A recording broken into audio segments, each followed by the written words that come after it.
Андре Лазаров. 10% талент.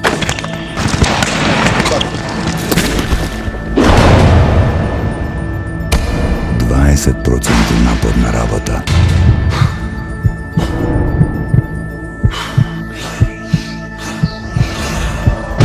I 70% вода.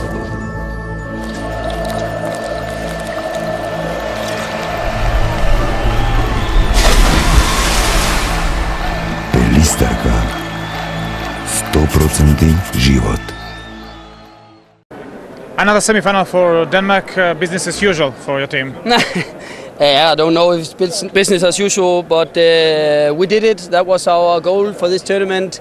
We have achieved it. That was important for us. I think we have played a very good tournament. Yeah, now we have to go on. Excellent first half, but in the second you have a lot of problems in the defense. Yeah, we got a little bit too aggressive.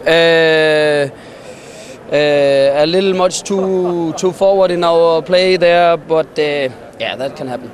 Maybe the secret is that the Danish team play with all 16 players all tournament. Maybe. We don't know. We play with our 16 players, and that works for us. For other teams, they play with less players, but it works for us.